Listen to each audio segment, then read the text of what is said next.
Hey, everybody. Welcome back to another episode of Healing in Hindsight, your no BS source for thriving with diabetes. I am Taylor Danielle. And if you have been here before, welcome back.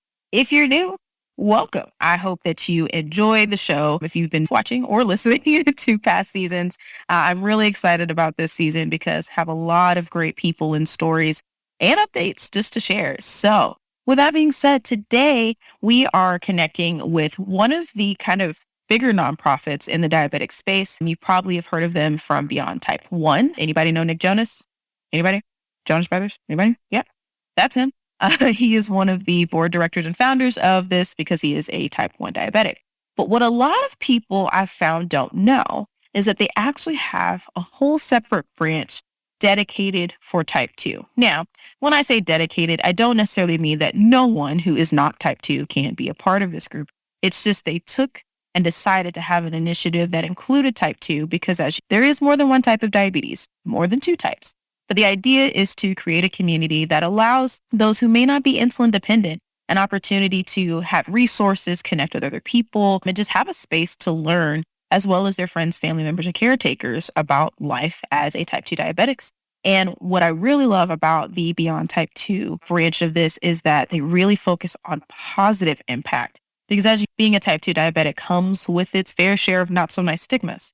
And so to have a space that is very inclusive of all ages, stages, and races to provide information and resources about type 2 specifically and how you can turn it around in terms of your mental health and your physical health. It's been a space that's helped me a lot over the years. I'm really sad that I didn't know about them sooner because I gained so much from them. Today, we're going to be talking with their senior community manager, Tiara. And Tiara and I are really good friends. She actually reached out to me 2 years ago for Beyond Type 2, and we just hit it off. We have very similar diagnosis stories, and she has been an amazing advocate, not only just for the diabetic community, but even for me. I'll just be straight up honest. She has been such an amazing friend to just brought opportunities my way, has suggested me to other people, and has helped this show grow. So if you ever see her in the online space, give her a big high five and a hug from me because there's a lot of things that I've been involved in with the diabetic community.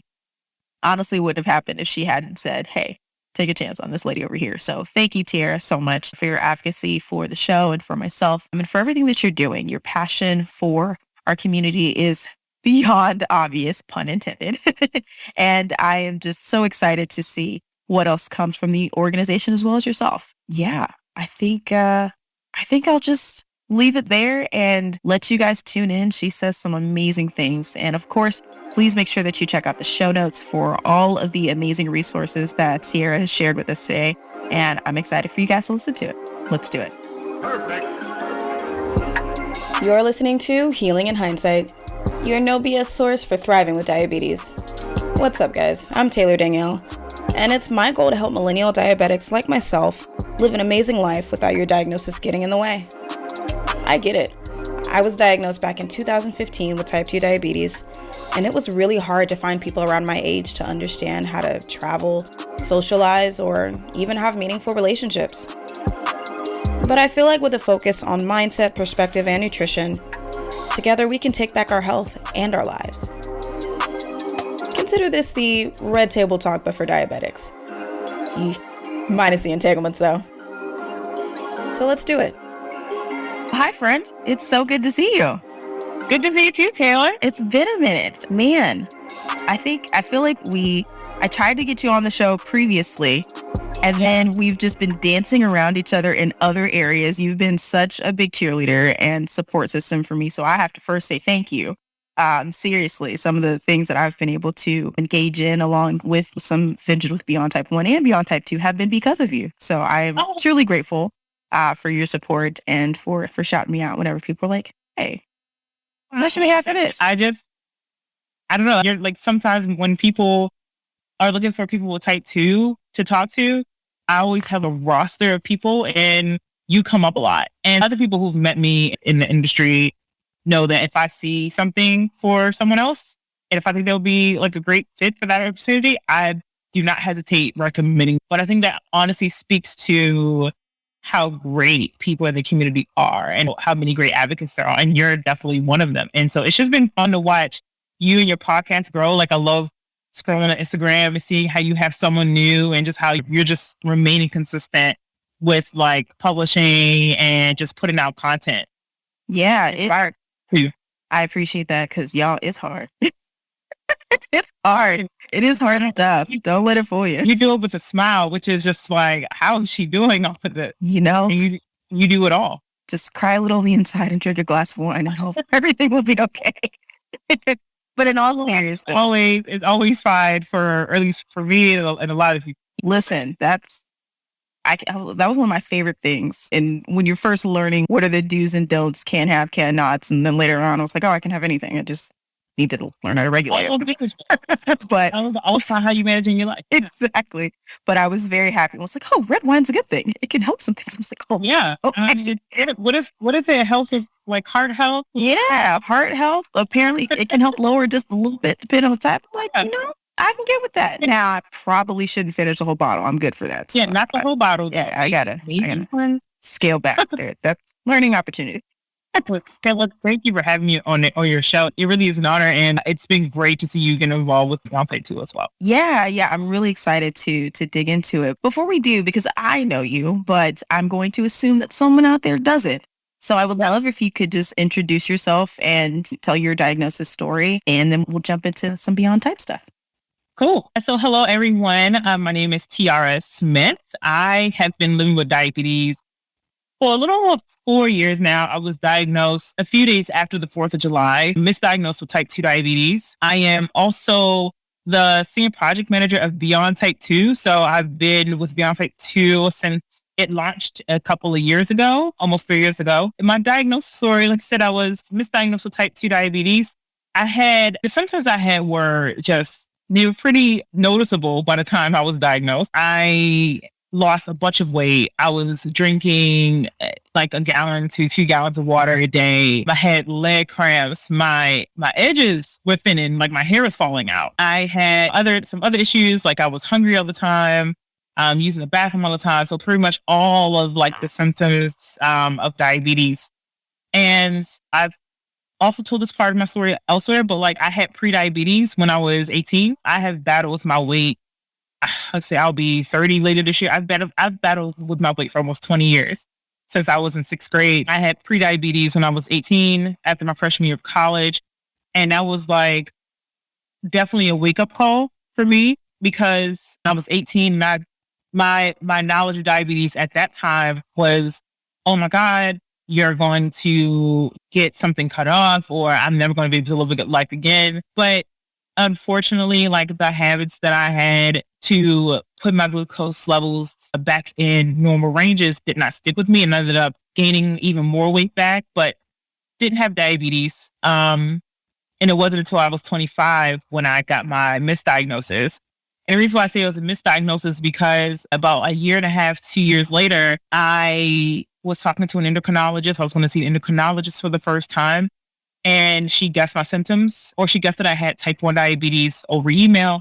And she did some blood work on me. And it turns out that I had type 1, LATA, specifically latent autoimmune diabetes in adults, which is just like type 1 in adults. It has some characteristics of type 2 diabetes. And there are also a number of reasons why someone may get diagnosed. For me, I'm a Black woman, not skinny. I was an adult, so misdiagnoses happen, and even though they can be deadly. But I've used my diabetes journey to want to get into the field professionally. I was diagnosed with diabetes when I was in grad school studying nutrition. Nutrition, I would say, is my foundation for all of this. I think I'll always be like a nutrition educator at heart. And diabetes, it just adds to the fun, adds to the purpose of what I like to do. And after my diagnosis, I've spent like the rest of my grad school career just talking about type 2 diabetes specifically, because I didn't see anyone else like me. I didn't see any other 25-year-olds living with type 2. All of the information about type 2 diabetes was so scary. Mm-hmm. It was so like, oh my God, you're going to go blind. Oh my God, you're going to have a heart attack. You're going to have a stroke.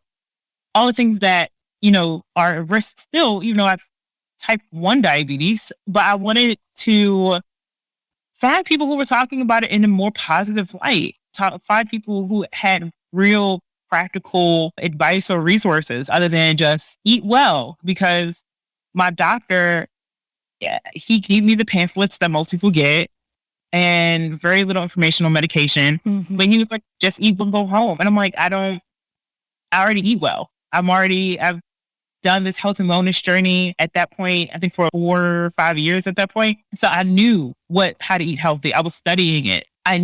What I needed was guidance on how do I make this disease fit in my life. And that was the guidance I didn't get. And unfortunately, that's something that a lot of people with diabetes, especially type 2, can relate to. Yeah. And it's crazy when we've talked about this before when we very first met, that our stories of how we were diagnosed were very similar. I was 25 as well. And Black woman, history of it on both sides of the family, all these crazy things. And part of why I started Healing in Hindsight was like, I looked around and there was nobody like us. And I remember in that first conversation, I was like, Mia, where were you? Because I was literally looking for you. And Mila from the Hangar Room was the only person at the time that I found, at least online, and us both being from Texas and everything. I was like, okay, I feel a little bit better because there's somebody. That's funny because it took me about a full year or so before I found someone else with type 2 who was around my age. And I live in the Bay Area, but I'm from Baltimore. And the girl I met, she lived in Virginia, like just outside of DC. So we were pretty much in the same area. She had type 2. Actually, she found out that she was also misdiagnosed. She found out years later. But she was someone else who was like out there talking about her type 2 diabetes, but she was the only one that I saw on Instagram doing that. And now it's fast forward 4 years, and I'm meeting a whole bunch of people just talking about their diabetes and especially type 2, which has, I think, such a stigma associated with it. Yeah. But we're seeing that change.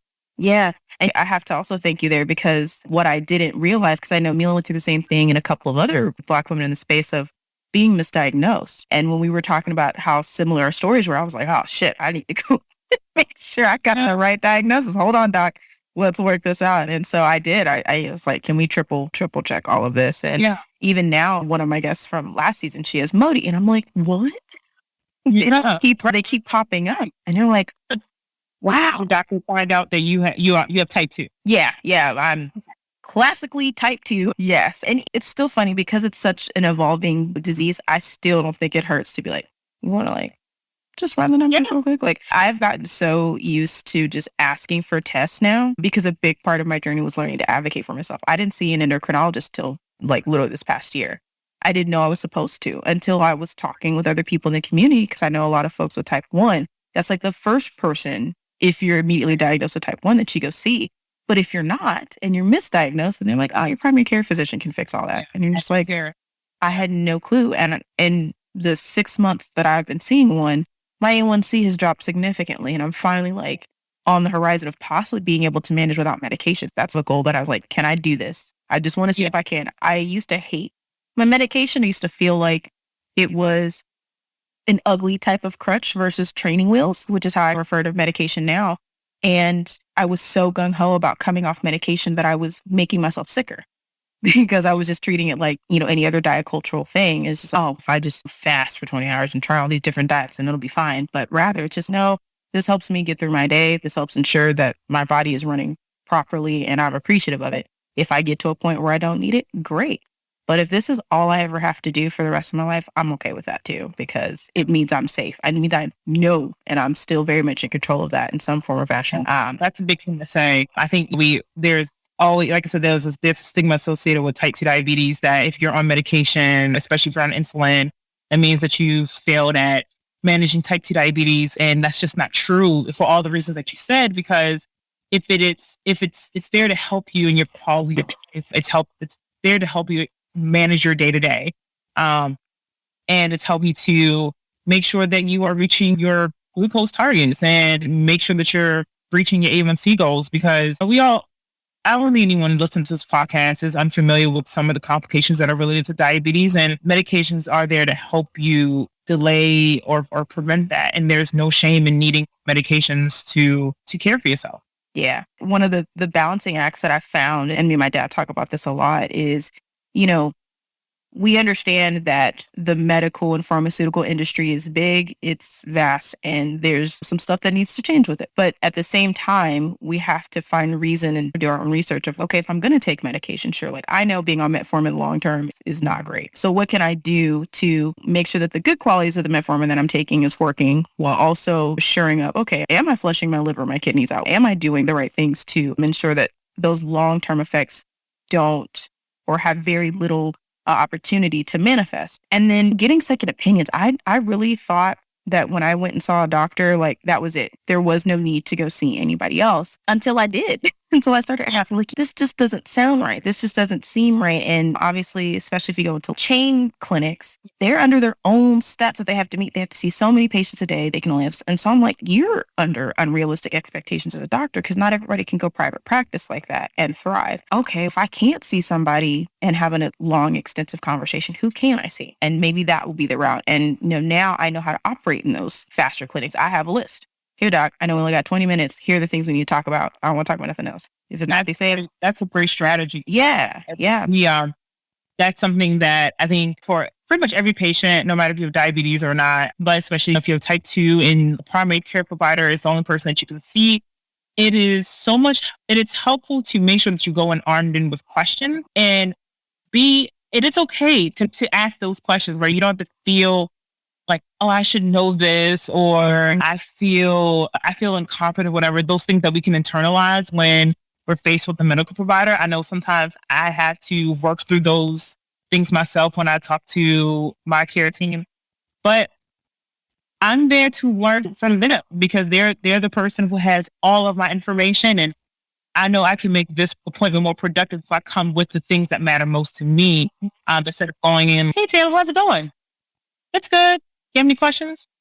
No, I'm good. And you realize that when you leave the clinic, you're like, oh, I should have asked him this. Oh, I should have asked him that. Oh, this medication isn't working for me. Can I up my dose or lower my dose? Or little things like, I'm going through a time. I'm stressed out. What are some self-care tips that you have for me? Can you explain the link between stress and my high glucose levels? Or for people with uteruses and people who menstruate, little questions like that. Those are things that you can address with your doctor. And there should be no shame in that, going armed with everything you want to discuss within that 20 to 30 minute time frame. Yeah, absolutely. Because I think the other part is the aftermath of, okay, if I didn't, then what are the avenues that I have to communicate with my doctor? So like I have an online system, and so I can send them a message, but we're talking 3 to 4 days before I potentially get a response. I could call in, but we're talking 30 minutes to an hour possibly of wait time before I can, get to someone. And you're only seeing your doctors so many times. And yes, utilize those services in between for sure.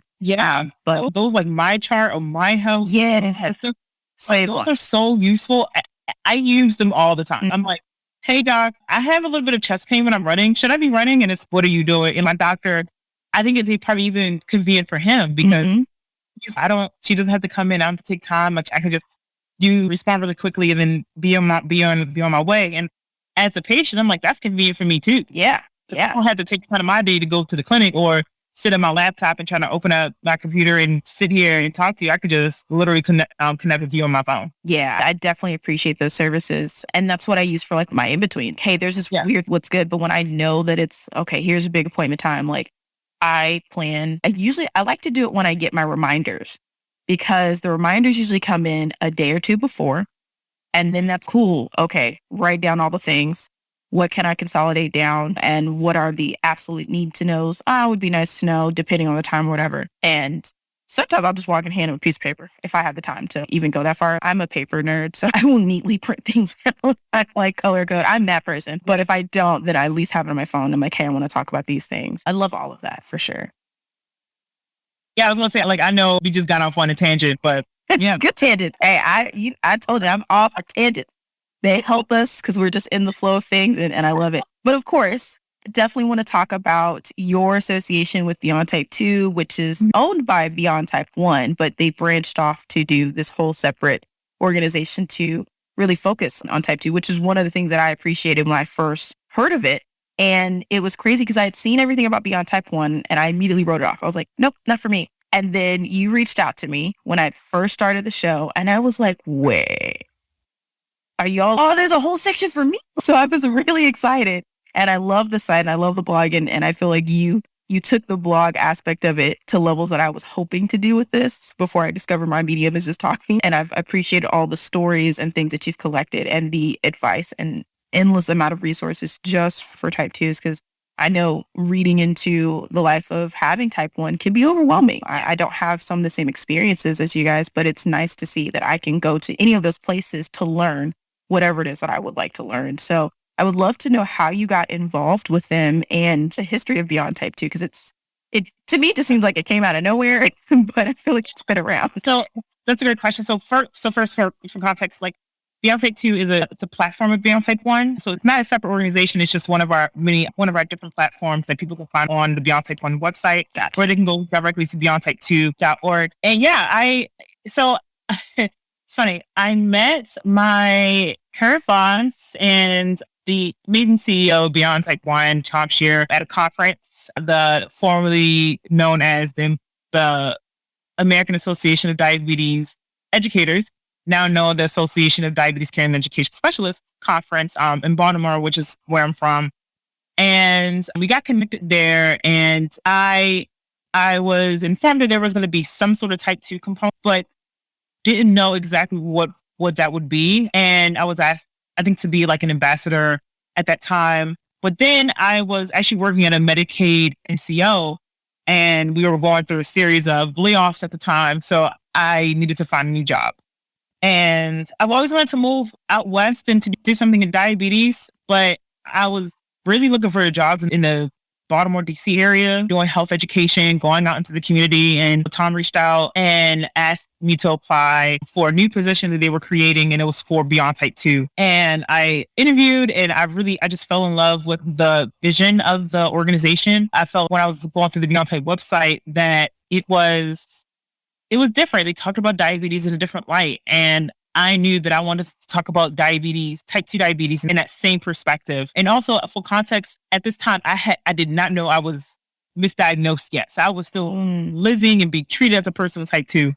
And I knew that I wanted to talk about type 2 diabetes in a way that wasn't scary. Talk about type 2 diabetes in a way that wasn't stigmatizing. Pun intended. Moving beyond the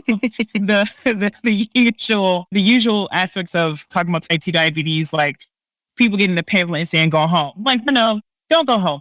Come on our website and come see like the resources that we have, and let's think about type 2 differently. Like, why is it so stigmatized? Like, why do we put this blame on people who didn't ask for this disease? Like, why do we focus on things like only on weight and only on the quote unquote personal responsibility and the inherent blame that we assign to people with type 2? And then there's like the cultural perspective that also I wanted to bring in. And I knew like the company shared this vision as well, as making sure that we are reaching new populations who can't see themselves elsewhere.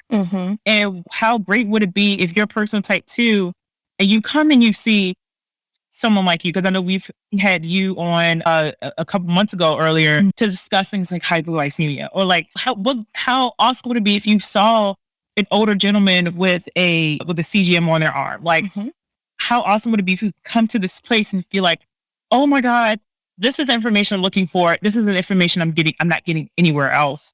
And when I come here, I feel hope. Yeah. And I think that's the key part, or I guess one of the key parts of Beyond Type 2 is that we aim to instill hope, and we aim to instill that hope through a community of people who are open to about talking about their experiences. And even though I was misdiagnosed, I don't feel disconnected from the type 2 community. In fact, I feel a stronger tie to it. Yeah. Because I know there are other people who've also been misdiagnosed. Also, I think from the way I've been treated, I know that there's so much more things in common that we have for type 1 and type 2 than we do apart. But I think the thing that separates the type 2 community is the way that the community has been historically stigmatized. And at Beyond Type 2, we're changing that. Yeah. Yeah. And that's one of the powerful things that I have really appreciated about it, because I remember once I knew that Beyond Type 2 existed, I like fell so deeply into that website. It's like a YouTube binge. Like, you just scroll and you just like, it almost brought tears from my eyes, because I'm like, I see resources that I needed years ago. I see things that being able to see, I love the beyond stories because it's, oh man, like that's me. Like, holy shit, I've gone through the same thing. And so to be able to see of all ages and stages, and I didn't know what a CGM was until the last couple of years. And I've had to try the last couple of years to get one until finally this year I was able to get one. Like I had no clue the level of advancements that were happening in the community because it was so hard to connect to that. And now I at least have an online space that I can go to, that I can direct people to, that I can, confidently speak to because I've either, read a story that really spoke to me, looked at the research, or met someone that's there that I can speak to that, because it's important for so many levels of representation that we're trying to bring to the world in all places, honestly. And so to know that there's one space that the diagnosis itself is getting that representation, it's really powerful. And I was so glad. I was, pun intended, beyond glad that I was like, we're here. Because you do see a lot of stuff in the online space for type 1. Naturally so, because when I first looked, it was parents or kids. And I generally cannot imagine myself managing this when I was 5 or 6. And I'm meeting people who have been doing it. I'm like, what? Geez, you need all of the awards, like something like, because I could barely get it together as a 20-year-old. And so now it's just like to see spaces where I lived a normal quote unquote life and came into this and sure did it with my butt in shape. Yeah. And now I can say, hey guys, you can get ahead of this. Just saying, here's a place to help out. Because I think that's one thing with type 2 that, along with that stigma, is it preventable? It's kind of, it's going to vary. We don't make people feel bad if they were told they have prediabetes and then they did everything, that they were, told to do. And then maybe their glucose levels go back a bit. As we age, we get more insulin resistant and the chances of getting diabetes increases. Mm-hmm. That is not anything to be ashamed of. Yeah. You tried. And it's okay. Like, the diagnosis is not the end. And for all of the stories that you've seen on our website, there's a theme. And the theme is that my life isn't over. This is what I'm doing now. And that's how I'm living a healthy life. And also, want to add that our website isn't even just for people who live with diabetes. It's for everybody. Mm-hmm. Because chances are someone who has type 2 diabetes, and maybe they haven't openly come out about it, but maybe you have a family member, maybe you have a coworker or a student or a significant other. And if you are operating in a space where someone has diabetes, this website is for you too, because I think it's not just up to the diabetes community to talk about type 2 diabetes as a public health issue. It's up to all of us to talk about it. And so this website's for them as well. And then I have to give a shout out to the incredible team I work with every day. Beyond Type 2 is not what it is today without my incredible colleagues, especially my colleagues, Mariana and Pena, who help run the Beyond Type 2 in Spanish and the Spanish platforms. Oh my God. Yeah. They fill such an enormous gap for people who can't get any types of diabetes education and resources. And it makes all of us smile when someone says, I am handing out your resources to people. I am sending them to people. I learned this about like CGM technology, as you mentioned, or insulin pumps or low blood sugar. All of those things make an impact. And it is incredibly rewarding work each day. I know I've sent a ton of resources to my family members. I've talked about it on other platforms, but my dad is type 2 diabetes, but he lives in a different country. And whenever he has questions, I'm like, okay, I have a resource. And it feels, it's really hard to express like how good it feels to send your family member who may not always be open about it, but they trust you because you work in it.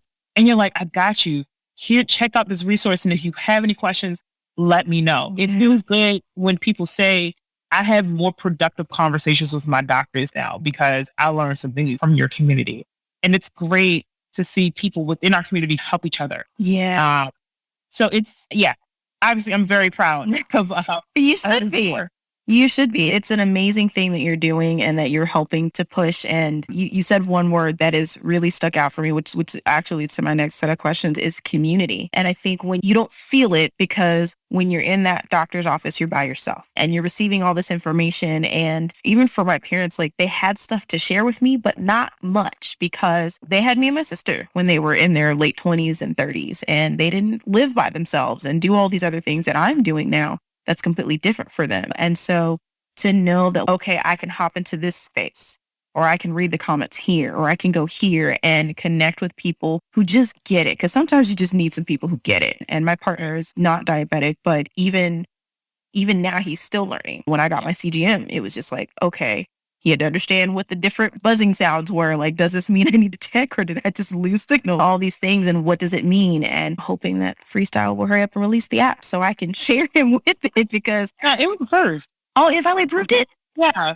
Let me send you the Beyond Type 2 link. Man, because I have been waiting for them to approve the Freestyle Libre 2 app so that way I can add him, because he's the closest person to me. And so he's the only person that we went to New Orleans not too long ago for a vacation, and my sensor.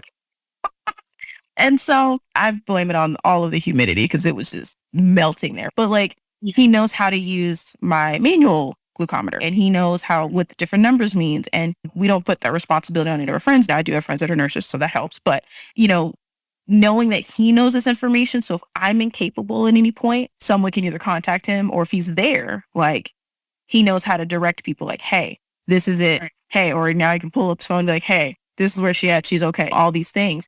And I think that's so powerful to say there's a community, but it's not isolating anybody. It's just, what type of information do you need? Do you need to know how to help? Or do you need to know how to treat yourself? Like, what's the perspective that you're coming in with? And I'm a huge proponent about perspective. So anything that can provide perspective from so many different places. Yeah, man. Send me that link too. I grabbed the email. So you have the news coverage right there. Woo! Breaking news right now. So speaking about community, I know that Beyond Type 2 has grown so much significantly. What are all the different areas that community gathers? I know Facebook is one of them, but so much has happened since then to expand the community. So I'd love for you to talk to all of those different places. Absolutely. Yeah, Facebook is one. People can also interact with us on Twitter, especially around like bigger events like conference events. We are one of the primary, I think, Type 2 focused organizations that actually tweets during major events. So we just did the American Diabetes Association Scientific Conference, which is very dense when it comes to that name was wrong. Technology. But we do a good job of translating that for a public-facing audience, and we do all that coverage specifically for the Type 2 community. People can find us on Instagram as well, where we share the bulk of our stories. So a lot of those stories that you mentioned earlier, Taylor, they come from Instagram. That's where I did a lot of just finding patient stories. I think that's how I found you, actually, through Instagram. So Instagram has been a great way to connect. But this year, we launched our own Beyond Type 2 community app, which can be found on desktop and also iOS and Android.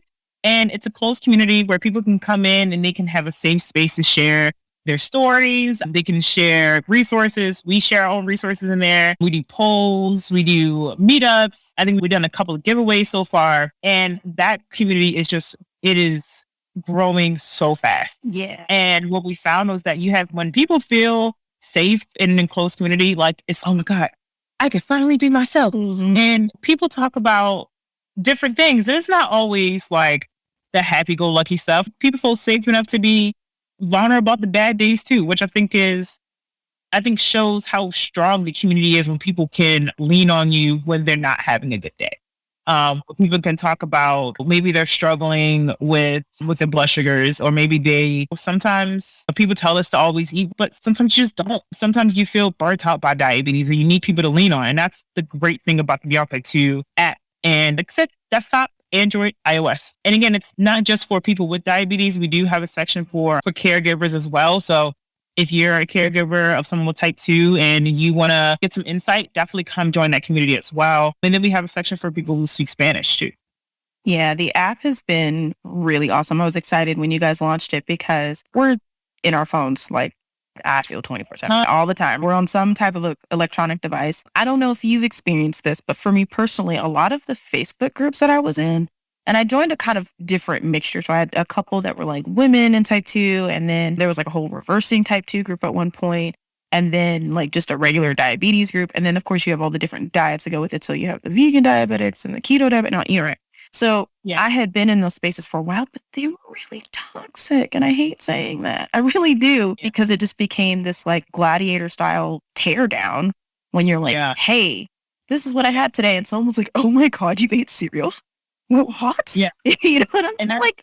Wow. And that's like something that is definitely not a community foster. No, it's a beautiful space. I love the app, and I'm more of a lurker just because I'm in so much, but I love the emails, and I keep missing the meetups, but I love that they're happening. And we have another one soon. Yeah, the articles and things I think are really cool too. So I just love like going in and just reading everyone's stories and responses. I love, especially in the mornings when people are like, oh, morning check-in. And I'm like, everybody's posting numbers and stuff. It's really a beautiful space. So it blew my mind when I joined, because I got out of all of those Facebook, me not Facebook already.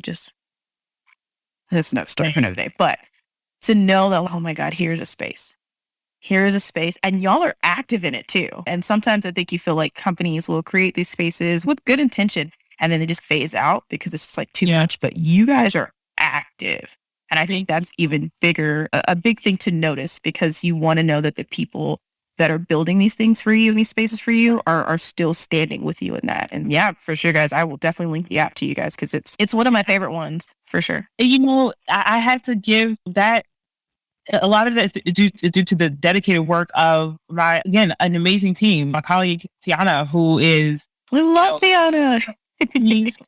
Honestly, like one of the sweetest people that you'll ever meet, and she has turned into such an amazing type 2 advocate, and just loves communicating with type 2 community. So her and I, we do meetups, and the meetups are great because it's just us on a Zoom call just talking. And we've done like an app, we do like Trivia Tuesdays, but those are like questions that we come up to be fun and to be fun and educational. And in our meetups, sometimes we may have an agenda that we want to talk about, but we almost like never follow it, because the conversations go into something else that's organic, but it's fun to the community.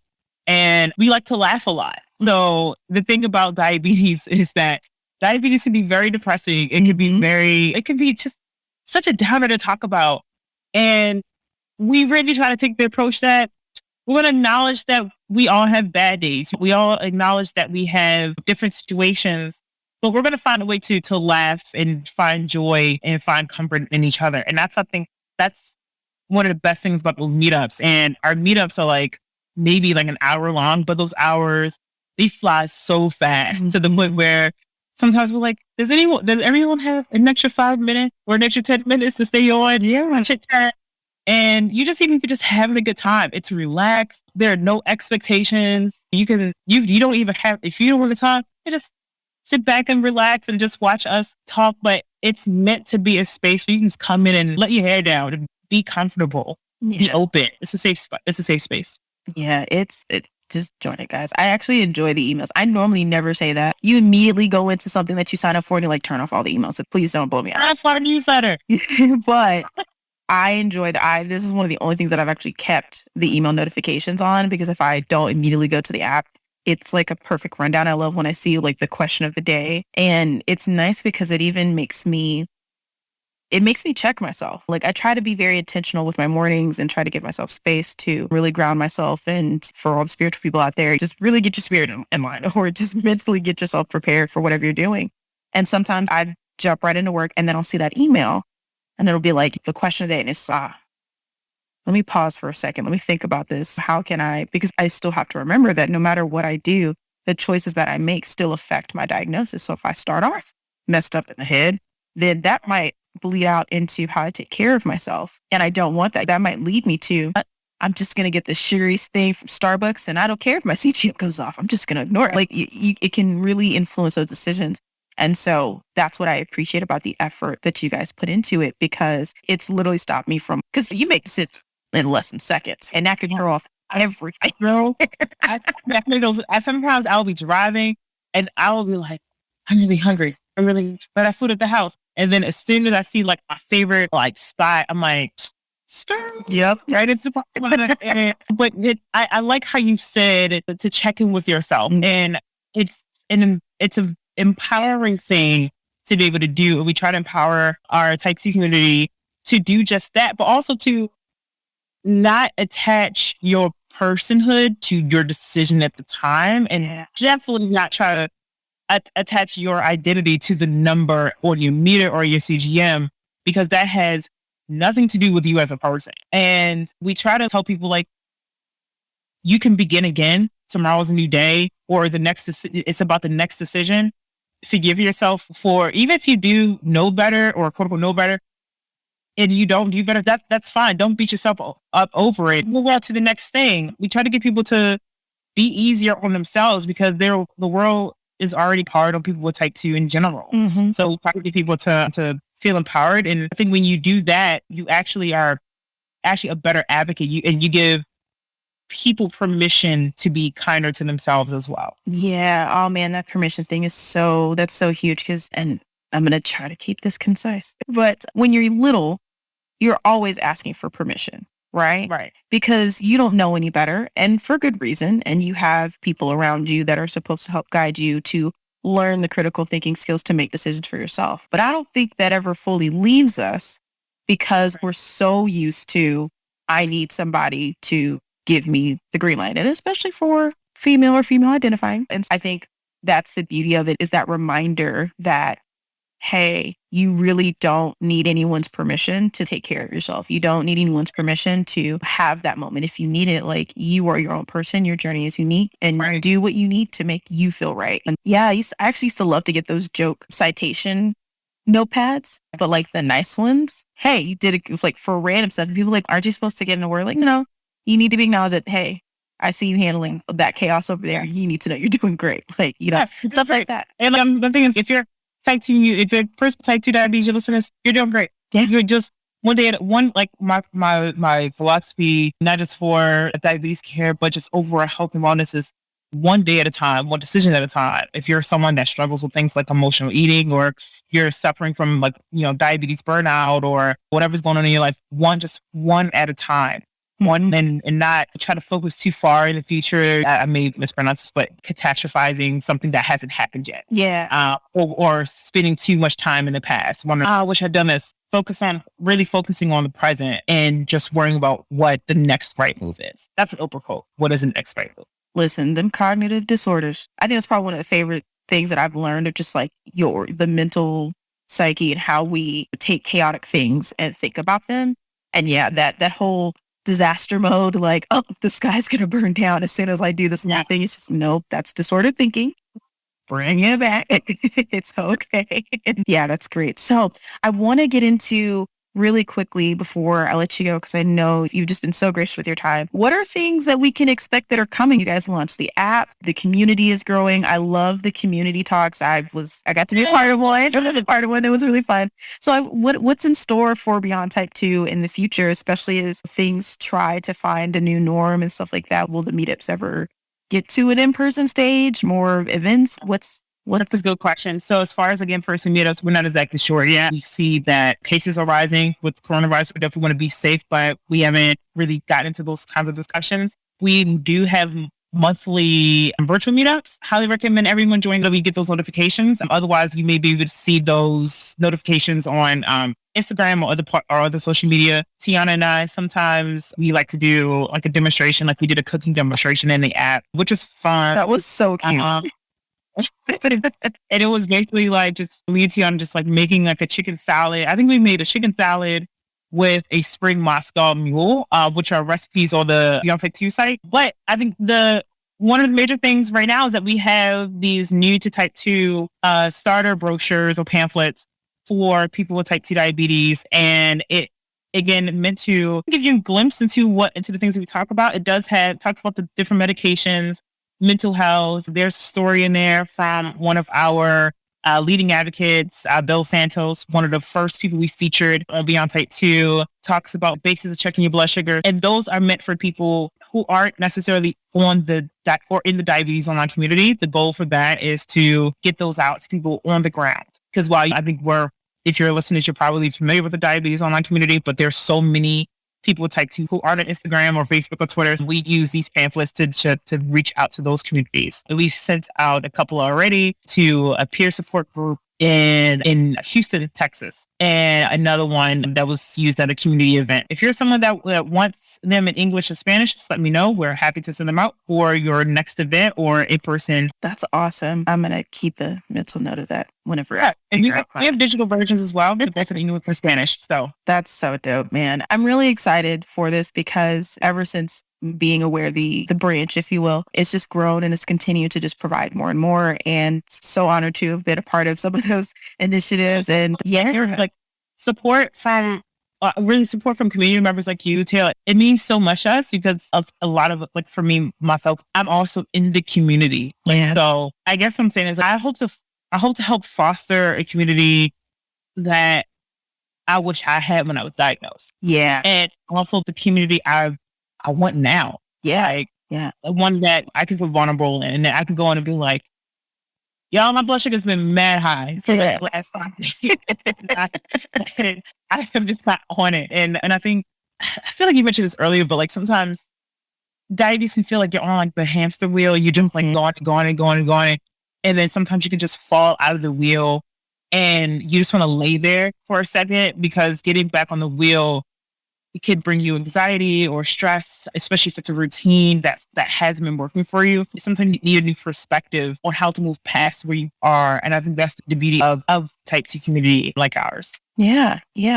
So I want to ask this as we close things out. What's one piece of advice that you would give to someone who wants to either work with a nonprofit organization or build their own community? Because I think it's safe to say there's more people like us who wanted to do something and they're not sure. And as we're trying to be as open in the online space, there's still a lot of work that can be done on the ground. So what would be something that you would advise people who want to help foster the same type of connection, maybe in their local communities? I would say be open about your experiences. People like someone else to relate to. If you are trying to get involved with a nonprofit, working as a nonprofit, definitely want your help. Reach out directly to people and ask, hey, what can I do to join? Is there an event I can volunteer at? Right now, it's hopefully virtual events still for pretty much everyone, but looking for like speaking opportunities or ways to help out with content production. If you're someone that's fostering your own community, find a platform that you are most likely to use and just post consistently. I think consistency is the number one thing. As you know, with podcasting, like with any type of content production, you have to be consistent and know your audience. And then also I would say do some, research on the types of language that is useful for your community. So for diabetes specifically, there's a language guide to make sure that we're not offending anyone. And then I would say like another core piece of advice is ask yourself, what's the message you want to get across? What do you want people to get from your organization or from your community? Do you want people to come to your page or to your group and feel like they can be open? Or do you want people to feel like they have to adhere to, like what you said with the toxic Facebook groups? If you say, I ate white rice today, they're going to jump down my throat. I imagine that's not the community that people want to foster, but you have to also be mindful of how your blind spots could contribute to a toxic community like that, and then try to actively not do that. But yeah, I think knowing what kind of community you want to have is going to be your North Star there. And I know like with Beyond Type 2, it's always been about hope and inclusivity. I know I've always wanted someone to come to the website and find a story that resembles theirs, to find someone who looks like them. And there is no end to that journey. That's something that is part of your core brand, like that inclusivity aspect. So yeah, I hope that's helpful. Yeah, absolutely. And it helps me too, because I've been trying to figure out how with the show and everything and everyone who listens, how I want to build a community, because sometimes it feels like there's already one there. Like, why would I need to do my own? Like you said, sometimes it's just reaching people locally. Sometimes it's just being able to give people even just a hand of trust, because it's one thing to connect with one person versus, hey, there's thousands of people here. You want to hang out? It just, whoa, even that is awesome. And one more thing, sorry, I meant to mention this as well. Everyone is talking about the same thing, but it is about your voice. Yeah. And how you come across. People, you're not going to always be for everybody, but people you find will be for you, and that's going to be your audience. So please be yourself. Don't feel like you have to pretend to be someone else to be successful in whatever you're doing. So Taylor, like how you doing your thing with your podcast, and how we see people like Mila doing her thing, or other women that we know who are doing their thing. Like, we are all in the same group, and there's enough room for everybody to be able to make an impact. Yeah, absolutely.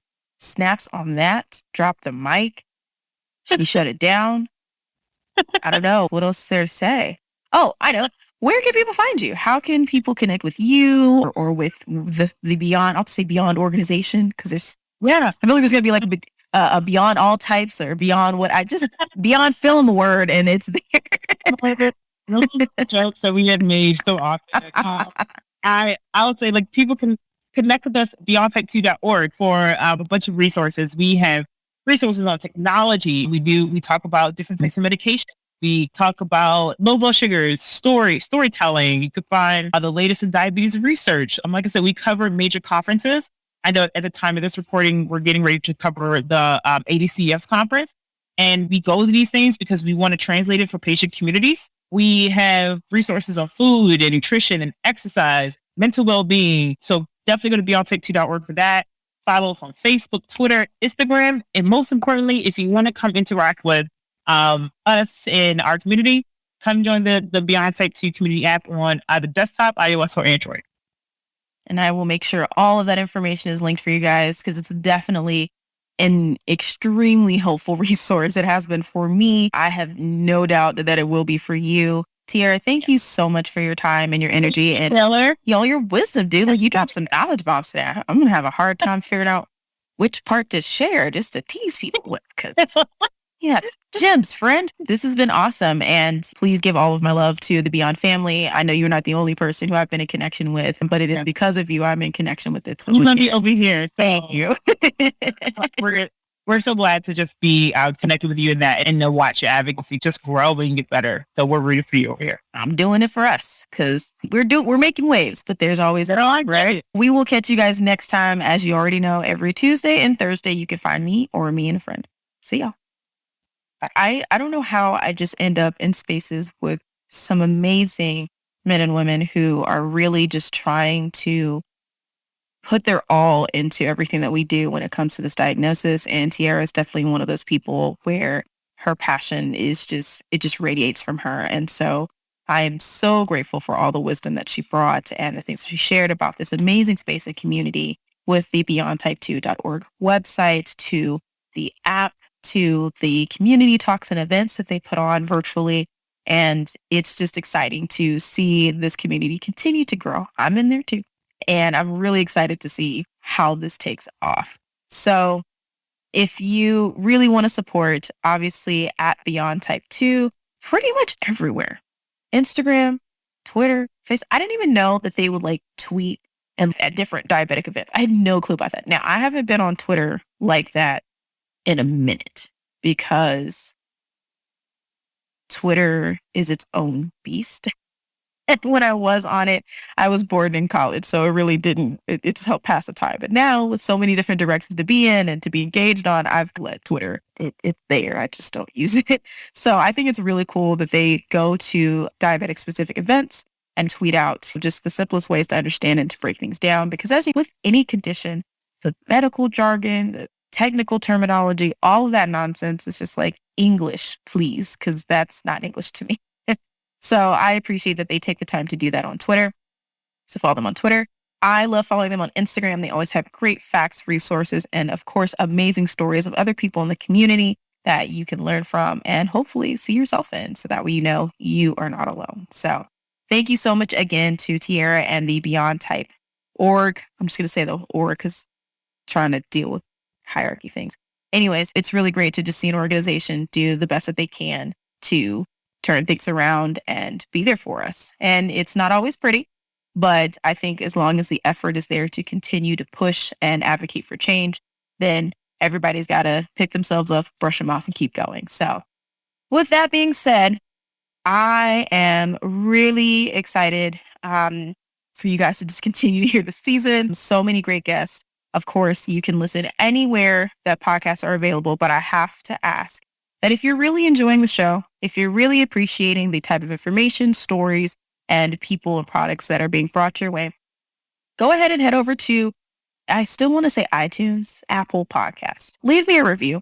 If you don't use anything Apple related, you can also head over to Podchaser and search Healing in Hindsight. You'll see my lovely face pop up, and you can leave a review there as well. Reviews, guys, really help me out a lot. It lets me know that what I'm doing is reaching. It is letting me know that you're hearing things that you like, or if you're hearing things that you don't like. I am open to all forms of feedback, and as long as you're being nice about it, you don't have to be rude or nasty. Send it my way. I would love to receive it in the form of a review because that also helps me to be found. And I want this message to be heard far and wide for anybody to know that there's a no BS source for thriving with diabetes, and that's right here with Healing in Hindsight. So if you could do me that favor, leave me a review, and make sure you leave your Instagram handle if you're an Instagram user on there, because you never know. I might select one of them and send you a special something or shout out or whatever. I don't know. Haven't decided yet, but I really do appreciate all of your support. If you want another different free way to support the show, follow me on Instagram. You already know. Healing in Hindsight, Facebook, YouTube, so you can watch the video replay. And then, of course, add just Taylor Danielle if you want to keep up with me personally. That's Danielle with 1L, Daniele. But Healing in Hindsight, pretty much everywhere. So feel free to follow the show, leave comments, engage. I'm pretty much on Instagram all the time.